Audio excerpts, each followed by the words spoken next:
Please interpret for me the word committed and the reference Jalen Hurts was making with that word, what it appeared towards his teammates.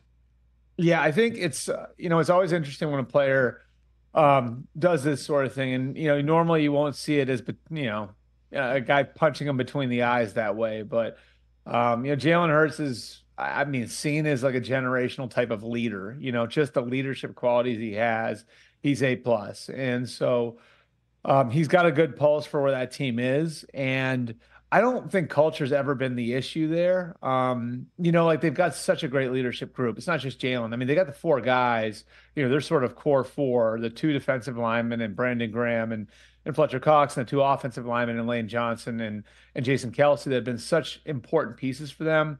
So I don't think that's ever going to be like a bad culture, at least while those guys are there. The way I interpret it was more the details, and we need to be on it, and we need to, basically be handling this as if every week is the Super Bowl. And it's interesting because I talked to Nick Sirianni about this a couple of weeks ago, where they feel like every team, because of who they are now, is treating the Eagles as their big game.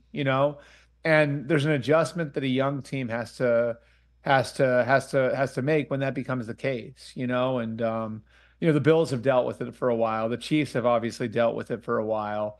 And the Eagles are there now where they're everyone's big game, and that can take a toll on you. And if you are slipping on details a little bit, those things start to show up.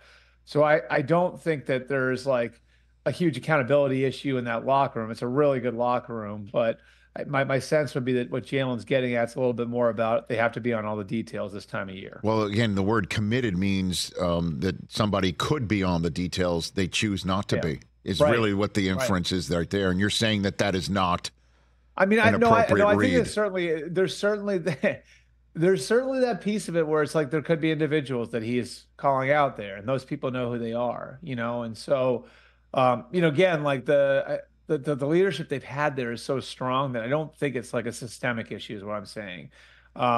Being on the details means everybody. And so if there are three or four or five guys that are important players in the team that aren't, I think that this is Jalen's way of saying get on it now, because if you don't, the season's going to be over a lot sooner than we hope. What's your reporting on the coordinator change, or at least the play calling change on the defensive side of the ball to go to Matt Patricia, Albert? Yeah, so my reporting on that, it goes back, I think, to January, in that their plan, if they were to lose Jonathan Gannon, was to try and make Vic Fangio their next defensive coordinator. He was a consultant there.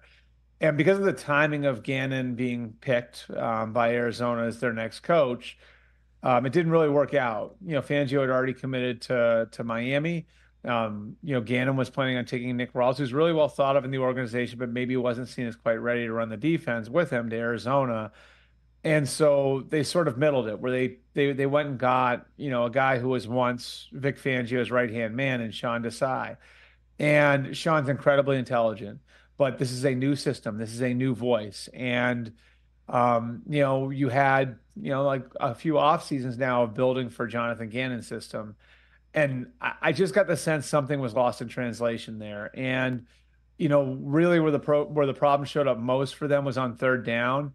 And I know that like people there felt like they needed a little jolt on third down, and they were a little too static on third down. And if there's one thing Matt Patricia can bring to the mix, it's, being complex and difficult to deal with in long yardage situations. That's one thing he was really good at in his years in New England as a defensive coach. So that's what they're trying to do there. What does it mean after the season? It's a great question, because it obviously be almost impossible to go back to Sean Desai now, and chances are he's somewhere else next year. Do you go with Patricia full time after this, or do you jump back in and start a new defensive coordinator search? I think all of that will be on the table now. And again, you look at like how they flipped their defense versus their offense. On offense, they promoted their quarterbacks coach Brian Johnson. Kevin Patullo, who's was their pass game coordinator last year, has an elevated role, and they've been just fine on that side of the ball for the most part. On defense, there's been more problems, and I think a big part of it was the timing of everything in January, and then maybe shaking up things a little more than they needed to be shaken up.